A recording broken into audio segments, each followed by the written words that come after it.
Mm, Entonces, el objetivo de la sesión es revisar lo visto durante la sesión anterior, en la cual ustedes han comenzado a desarrollar sus historias en estado de luna, es decir, de manera espontánea.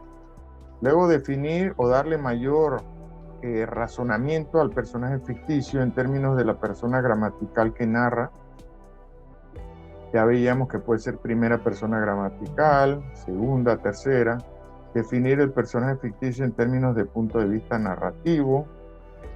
Definir el personaje ficticio en términos del tiempo narrativo, que hay dos decisiones ahí que tomar, si el verbo va a estar en presente, en pasado, en futuro incluso, y cómo avanza.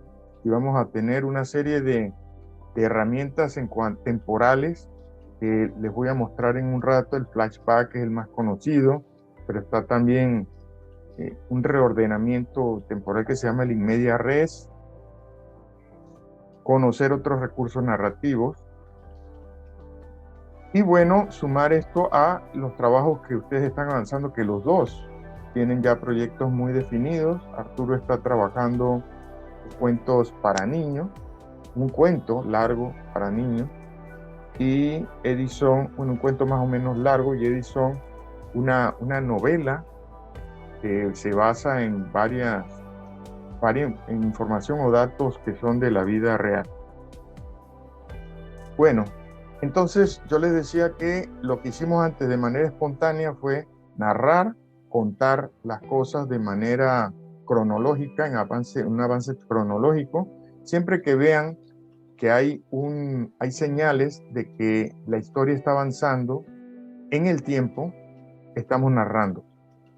Describir es detenernos a decir cómo son los objetos, las personas, una escena, y también trabajaron ya el personaje ficticio, cómo es, qué edad tiene, se lo imaginaron, lo pusieron en borrador.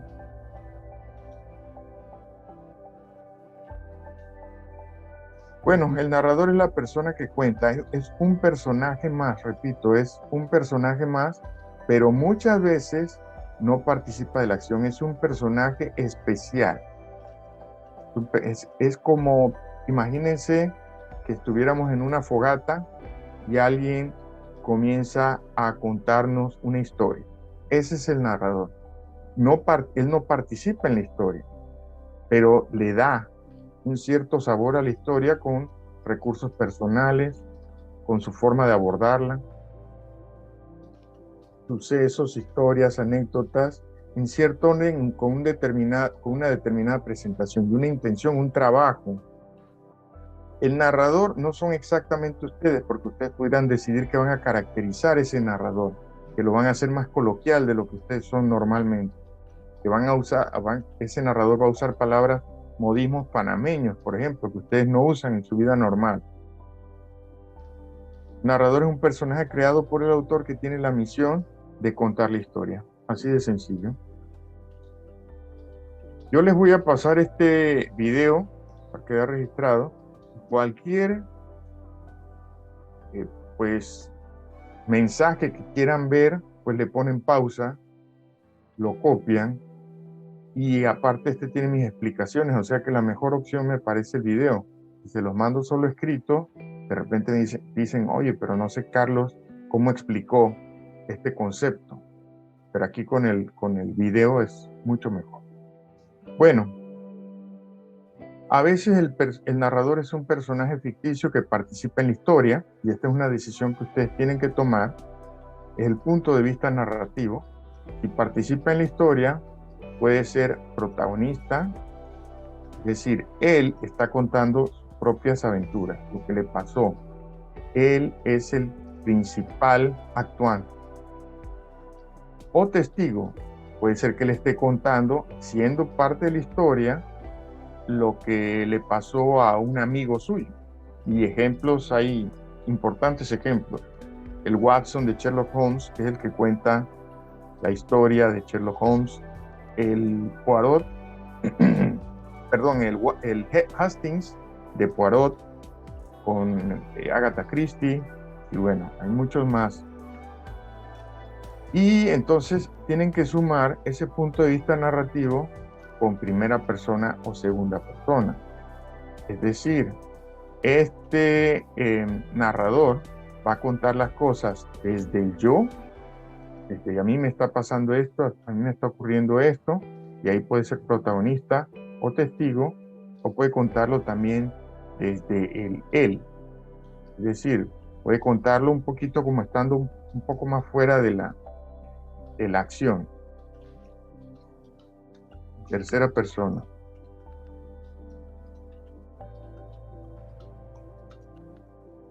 Ok, aquí hay un ejemplo de mi primera novela, que se llama Nostalgia de escuchar tu risa loca, y ahí le comento a Edison que esa primera novela, ahora les voy a mostrar cómo la planeé y le puede servir a él, porque lo hice con un cuadro, incluso en Excel, que unía escenas y capítulos. Entonces, las escenas podían tener un avance especial y dividirlo, yo podía dividirlo en diferentes capítulos. O sea, yo podía decir, bueno, aquí las escenas, pues, o esta parte de la trama, tal vez una manera más exacta de llamarlo, una parte, esta trama va a hablar del amor que tienen Arcos, que era uno de los personajes, y Juanita. Entonces, voy a mostrar una parte de ese, o el inicio de ese romance en el capítulo 1. Pero la continuación de ese romance la voy a retomar hasta el capítulo 3. Y después la voy a retomar en el capítulo 7, y así. Y tenía otras tramas, ¿no? Por ejemplo, los amoríos de no, otra cosa. Vamos a pensar en las reuniones en los ensayos musicales que tenía el grupo. Entonces, ahí sí lo pongo también algunas escenas en el capítulo 1, después de que hablo de los amoríos de Arcos con Juanita, pero después la retomo en el capítulo 2 y lo retomo en el capítulo 10. En la novela, uno tiene que tener visión larga y precisa. En el cuento, uno tiene más control porque es más corto. Pero la novela, si hablas de cierto tema en el capítulo 1, tienes que mantener la atención o saber que debes retomar el tema en algún momento, no puedes dejar el cabo suelto. Tienes que retomarlo, tienes que también respetar lo que ya estableciste, el planteamiento de ese tema en específico, respetarlo en el capítulo 7 cuando lo retomes, que no se te escape nada, es como una maraña mucho más grande. Cuando hiciste eso, Ajá. pudiera ser, digo, estoy pensándolo, pudiera ser que tú hayas escrito el 1, el 3 y el 7 juntos y después tú decidiste reubicarlos. Así es. Pudiera ser. Sí, Ok. eso es, o sea, ustedes cuando comienzan a escribir, y ese es otro tema que vamos a tocar ahora, les digo, lo ideal es que lo hagan de manera espontánea, pero ustedes pueden tener un plan, A porque, veces uno puede tener fichas también, ¿no? Porque a veces yo sí, tengo un papel aparte y voy apuntando para cuando sí, eso guiarme. sí, claro que sí. Pero bueno, sobre todo en la novela el punto es que no hay incongruencia. Entonces, uno puede eh, pues reordenarla. Uno puede decir, primero pensé que iba a estar esto en el capítulo 1, pero me parece más efectivo, porque vamos a ver una herramienta que se llama atención, dejar la duda de lo que pasó después para picar al lector y retomarlo hasta el capítulo 7. Pero esas son decisiones ya muy racionales, son decisiones del sol. Yo no, repito, yo lo que recomiendo es que generen primero toda la cantidad de hojas que quieran, porque es más fácil después eliminar lo que no quieren o reordenar lo que ya tienen, a que les haya quedado por estarse apretando muy pocas páginas y no tienen de dónde tomar y no tienen de dónde revisar. Es como si, bueno, que tengan todas las piezas del rompecabezas antes, todas las piezas, incluso puede ser que algunas digan, pero esto no va, y las eliminan, pero ya las tienen, ya tienen muchas más, no comenzar con muy pocas.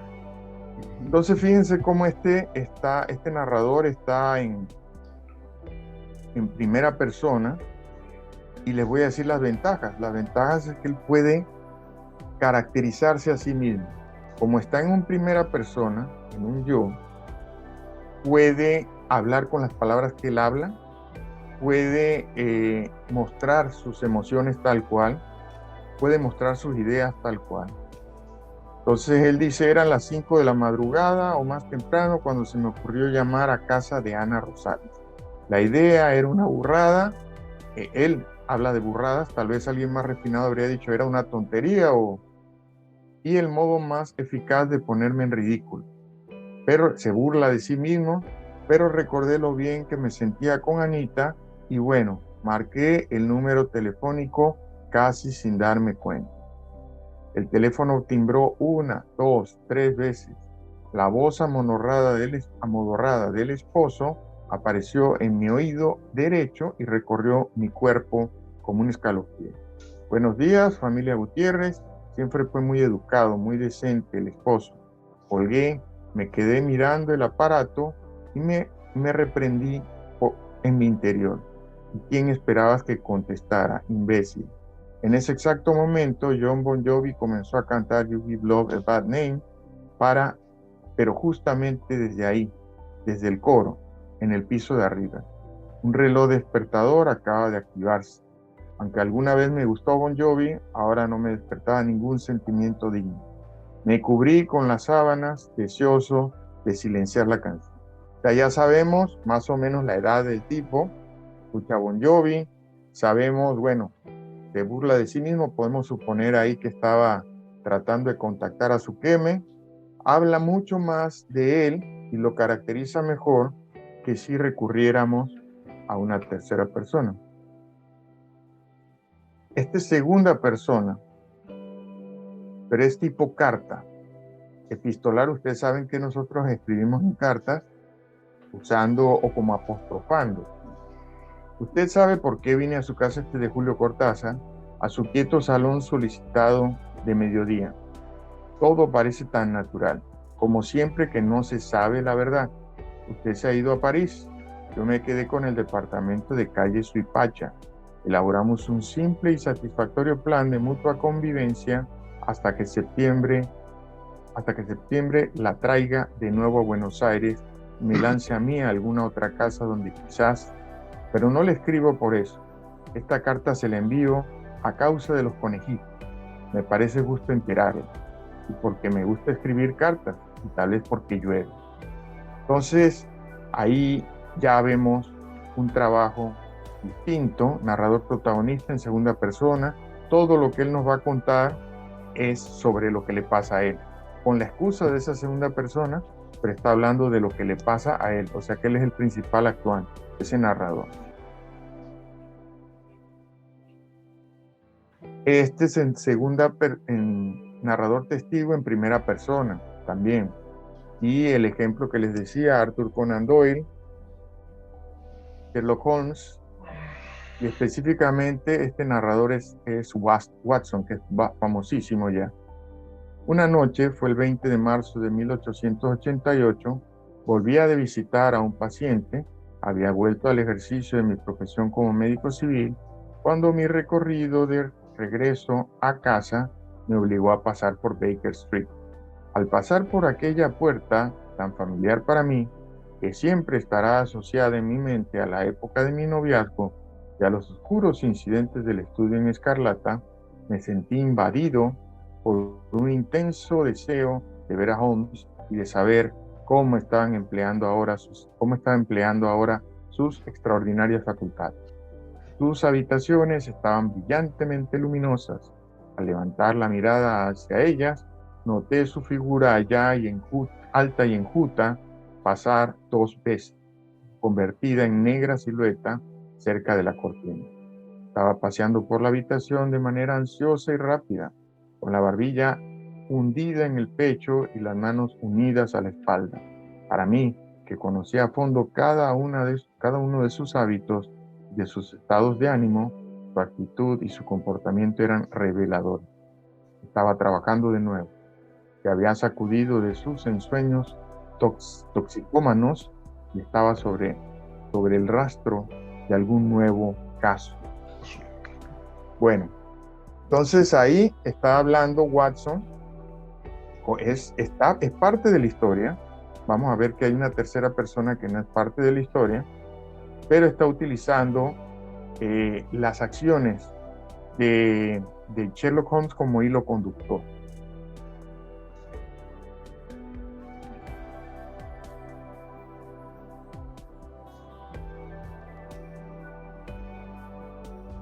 Este narrador Eso también, pensaría yo que también se puede combinar en un mismo libro, ¿verdad? O sea, que puedes hablar en primera persona y después describiendo a alguien más y así sucesivamente.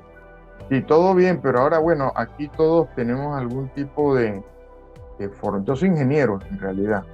Yo sé que Edison es abogado. Los abogados, eso se puede hacer siempre y cuando, y van a ver una herramienta similar, funcione a favor del lector, de lo que le quieres provocar al lector. Porque algunas personas dicen que voy a inventar un nuevo estilo, no sé qué, voy a hacer, pero lo que hacen es que la historia al final ni se entiende ni nada. Entonces deben ser herramientas. Si necesitamos desatornillar algo, usemos el destornillador. Okay. Necesitamos clavar un clavo, usemos el clavo. Hay historias buenísimas que se cuentan en un simple primera persona, protagonista, cronológicamente, o sea, no es necesario enredar más. Ahora, Creo que es como te dices, es enredado utilizar dos personas, el yo y el él, ¿no? En una sola, me parece, porque yo traté una vez y yo me sentí enredado, ¿no? De cuando hablaba de que el narrando y después la otra persona narrando, porque me fue imposible que ella narrara igual que yo iba narrando. Tuve que cambiar. En ese caso, por estilo, ¿no? Se dicen novelas a esas cosas, o cuento, o tiene un nombre especial a este tipo de escritos.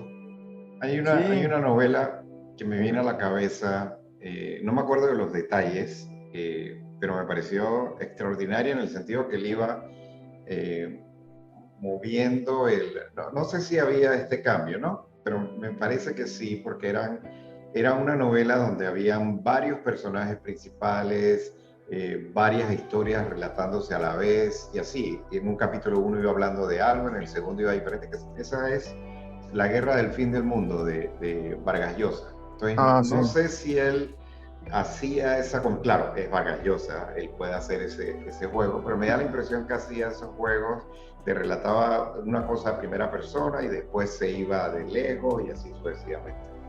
Esa es buena referencia. Sí, sin duda, él es un maestro de la estructura, es un muy buen novelista y o sea, para lo que él quería lograr, por supuesto que la herramienta era la correcta. Miren, les pongo un ejemplo que creo que es muy sencillo. Vamos a suponer que ustedes escribieran un cuento de detectives y utilizaran un narrador múltiple. Entonces, el primer personaje cuenta cómo vio la historia. Y ahí no está el asesino, no se sabe cuál es el asesino. El segundo personaje cuenta su ángulo de la historia, el tercero su otro ángulo. Y guardan para el final, ya con todas las piezas que han puesto y tienen al lector ahí atrapado, para el final guardan el narrador que sabe quién es el asesino. Ahí está bien usado el narrador múltiple, pero ahí no se podría narrar eso y tener el efecto que se quiere tener con un narrador en primera persona cronológico. Okay. Entonces es una cosa no usarlo así antojadizamente, sino tiene su función. Okay. Bueno, este está fragmento de señas de identidad de Juan Goytisolo, narrador testigo, segunda persona, es decir, está en el él. En aquel hospital anónimo de la anónima y dilatada ciudad, durante largas noches en vela y su silencio puntuado con toses y con ayes, habías vuelto a la vida, esta es segunda persona, horro de pasado como de futuro, extraño y ajeno a ti mismo, dúctil, maleable, sin patria, sin hogar, sin amigos, puro presente, incierto, nacido a tus 32 años, Álvaro Mendiola a secas, sin señas de identidad. Está hablando de esa persona en segunda persona, de ese Álvaro Mendiola. Está contando lo que lo que ocurrió, lo que le ocurrió. Entonces, aquí hay otra opción. Otra opción es que nosotros utilicemos un punto de vista omnisciente, ya no es protagonista, ya no es testigo. Omnisciente significa, así como nos dicen en las lecturas bíblicas, que todo lo sabe, todo lo ve, todo pues lo siente. Él puede hablar desde la cabeza de Juan, desde la cabeza de Pedro, desde la cabeza de todos los personajes.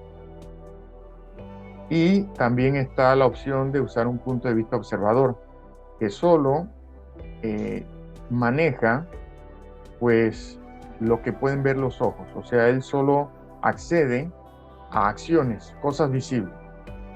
Cualquiera de estos dos tiene que funcionar en tercera persona. Ya no son personajes del cuento, porque nadie, a menos que sea el mismo Dios o alguna figura sobrenatural, puede ser parte de un cuento y saberlo todo. Ya no sería verosímil. Y el observador, pues igual, si es una persona, esa persona debe conocer por lo menos sus pensamientos, sus sentimientos. Aquí hay algunos ejemplos de narrador omnisciente. Es un narrador muy común, muy común. Este es el cuento de Hans Christian Andersen, El soldadito de plomo. Érase una vez un niño que tenía muchísimos juguetes. Los guardaba todos en su habitación y durante el día pasaba horas felices jugando con ellos. Pero el niño no sabía que sus juguetes durante la noche cobraban vida y hablaban entre ellos. Ese narrador sabe cómo se siente el niño, sabe toda la realidad del niño, pero además sabe algo que el niño no sabe, que en la noche sus juguetes cobran vida. Entonces, este narrador observador. Luego se habían metido poco a poco las dos y se iban riendo, conforme el agua les subía por las piernas y el vientre y la cintura. Se detenían mirándose y las risas les crecían y se les contagiaban como un cosquilleo nervioso. Todo es desde fuera, fíjense que no habla de cómo se sentían ellas, de lo que ve, como un cosquilleo es una metáfora. Se salpicaron y se agarraron dando gritos hasta que ambas estuvieron del todo mojadas, jadeantes de risa. No se mete, no dice estaban felices, estaban tristes, etc. Es lo que ve, cómo lo ve. Observador.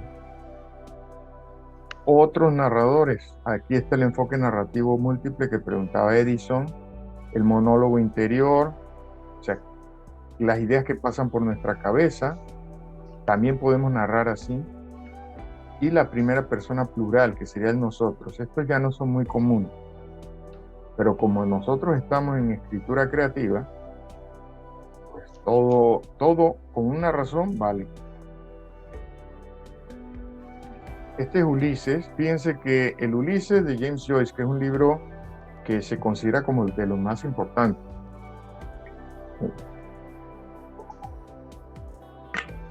Entonces James Joyce, para provocar el efecto de que estamos hablando desde la conciencia de la persona, no le pone puntuación. Fíjense que no hay comas, ni puntos, ni nada. Pero ese es a propósito, no es porque él se las quiso saltar. Y quiere provocar ese sentimiento o esa sensación de que estamos en la mente de alguien. De aquellos hombres imprecisos en sus copas, dormidos a la sombra en los escalones y las grandes ruedas de las carretas de bueyes, el viejo castillo con miles de años, sí, y aquellos guapos morros, todos de blanco y con turbantes, como reyes invitándole a que te sentaras en sus pequeñas tiendas y ronda con las viejas ventanas de las pasados 2 ojos, bueno, etcétera, etcétera, etcétera.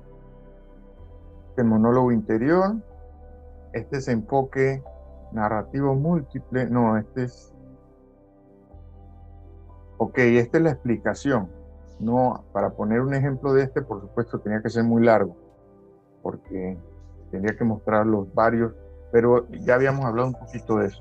Se puede creo que mencionó un ejemplo interesante, Edison, y yo comentaba de otro. Optamos por ir cambiando el punto de vista de un personaje a otro para darle a conocer al lector los pensamientos de cada uno.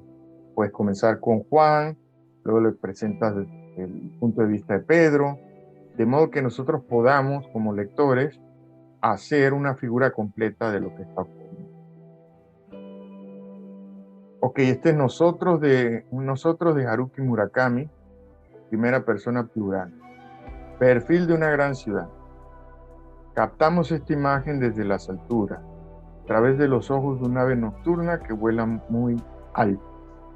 En el amplio panorama, la ciudad parece un gigantesco ser vivo, o el conjunto de una multitud de corpúsculos entrelazados. Innumerables vasos sanguíneos se extienden hasta el último rincón de ese cuerpo imposible de definir. Transportan la sangre, renuevan sin descanso las células. Este es un narrador muy difícil de conseguir, el nosotros, pero les dije, nosotros somos escritores que estamos viendo escritura creativa, entonces se puede echar mano de todo, siempre y cuando logremos nuestros propósitos. Ahora vamos con tiempo narrativo. La primera decisión es esa, sobre el narrador.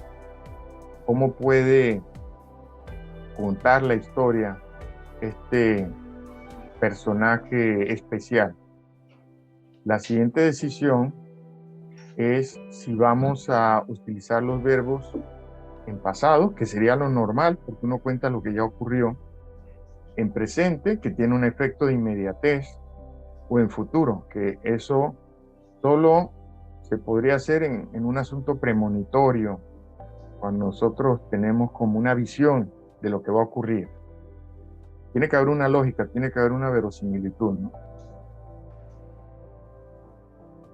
Entonces, el tiempo pasado, volvemos al ejemplo de Hans Christian Andersen, el soldadito de plomo. Érase una vez un niño que tenía muchísimos juguetes, antes. Los guardaba, fíjense que guardaba ese descriptivo, todos en su habitación, o sea que solía hacer eso, no es que los guardó en ese momento, sino que normalmente los guardaba en su habitación y durante el día pasaba horas felices jugando con él, etc. Entonces, ese está en pasado. Y es como se cuentan las historias normalmente, en pasado. Tiempo presente, aquí estamos usando de nuevo a Murakami. Ya no solo está en plural, primera persona.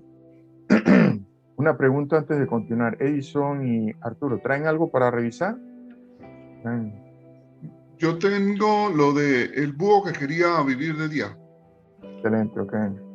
Tengo que ver si lo saco porque... Igual mejoré algunas cosas que me dijiste del texto anterior y podemos otra vez revisar. Excelente. Okay. Yo.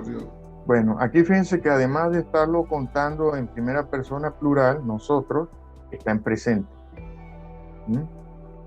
Entonces, captamos esta imagen desde las alturas. O sea, hay ese efecto inmediato de que estamos ahí.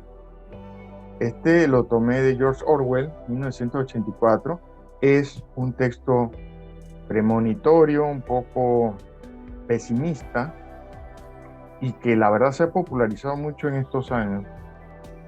No habrá lealtad, no existirá más fidelidad que la que se debe al partido, ni más amor que el amor al gran hermano. No habrá risa, excepto la risa triunfal cuando se derrota a un enemigo. No habrá arte, ni literatura, ni ciencia. No habrá ya distinción entre la belleza y la fealdad. Todos los placeres serán destruidos. Pero siempre, no lo olvides, Winston, siempre habrá el afán de poder, la sed de dominio, que aumentará constantemente y se hará cada vez más sutil. Siempre existirá la emoción de la victoria, la sensación de pisotear a un enemigo indefenso. Si quieres hacerte una idea de cómo será el futuro, figúrate una bota aplastando un rostro humano incesantemente. 1984, todo ese tema del gran hermano. Pero fíjense cómo todo lo que uno usa como herramienta provoca un efecto diferente. No sería posible tener ese aire cáustico, terrible, del futuro si no se narra de esa manera. Ok, ahora sí viene no solo cómo, en qué verbo vamos a utilizar pasado, presente, futuro, sino también tramar el tiempo del relato. ¿Qué recursos vamos a usar? Por ejemplo, ahí está la prolepsis, que es un salto hacia adelante. Por ejemplo, un personaje que ponga, que se imagine lo que va a pasar más adelante, lo que va a ocurrir. Y media res es si partes de la mitad de la historia y adelantas un poco lo que viene en el futuro para, por supuesto, después regresar en el tiempo. Y en extrema res agarrar alguno de los extremos también y mirar hacia adelante. La analepsis, que se conoce normalmente como flashback, y raconto es como como un resumen de varias cosas del futuro, perdón, de lo que ocurrió. Bueno, sumario es el resumen, pero sin ese salto hacia atrás. Ustedes pueden hacer, en vez de detenerse y decir, Juan